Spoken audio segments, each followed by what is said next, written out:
Hello అందరికీ. ఇవాళ నేను ఉసిరికాయ తొక్కు చూపిస్తున్నా. తొక్కు అంటే దీన్ని మొత్తం పేస్ట్ చేయడం అనమాట, అందుకని దీన్ని తొక్కు అంటారు. ఒకవేళ పచ్చడి అంటేనేమో పీసెస్ పీసెస్ అట్లనే పెడతాం కదా, దాన్ని పచ్చడి. ఇది తొక్కు. ఒక హాఫ్ కేజీ ఉసిరికాయలు నూనెలో ఫ్రై చేసి పెట్టేసిన.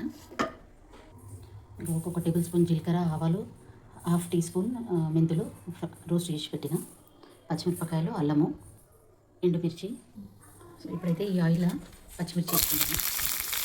ఆయిల్ మంచిగా వేడయింది. చిటపట అంటుంది పచ్చిమిరపకాయలు. ఇప్పుడు ఎండుమిర్చి వేసుకుంటాం. అలా మనం చూసుకొని కారం తక్కువ కొంచెం పొడికారం వేసుకోవచ్చు, కానీ నాకు తెలిసి తక్కువ కాదు, ఎందుకంటే నేను ఇప్పుడు ఉప్పుకారం మంచిగా వేస్తాను కదా. సో ఇదైతే ఫ్రై అవుతుంది. ఇప్పుడు ఈ ఫ్రై చేసి పెట్టుకున్న ఉసిరికాయలలో మనం సాల్ట్ వేసుకుందాము. ఉప్పు పడుతుంది అంత ఉప్పు, పసుపు, దీంట్లోనే అల్లం ముక్కలు కూడా వేసేసినాం. ఇప్పుడు అవి పచ్చిమిరపకాయలు వేగినాక గ్రైండ్ చేసుకుందాం.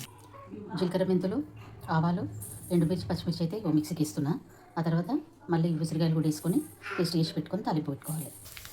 తాలింపుకి అయితే జీలకర్ర, ఆవాలు, ఎండుమిర్చిలు రెడీ అవుతున్నాయి. ఇవి పచ్చడి ఇట్లా పేస్ట్ చేసి పెట్టుకున్నా. ఇప్పుడు మీరు టేస్ట్ చూసి ఉప్పు కారం తక్కువ ఉంటే కొంచెం ఎర్రకారం వేసుకోవచ్చు, ఉప్పు కూడా వేసుకోవచ్చు. సో అవసరం ఉన్న వాళ్ళు కొంచెం నిమ్మరసం పిండుకుంది, ఎందుకంటే అది కొంచెం ఒగరు ఉంటుంది కాబట్టి. ఉసిరికాయ ఎట్లైనా కొంచెం ఒగరు ఉంటుంది. సో కొంతమంది చింతపండు వేస్తారు, ఇష్టం ఉన్న చింతపండు వేసుకోవచ్చు, లేదా నిమ్మరసం. నేనైతే నిమ్మరసం పోసిన, 2 నిమ్మకాయల రసం పిండి పోసిన. తాలింపు కొట్టేసేసిన.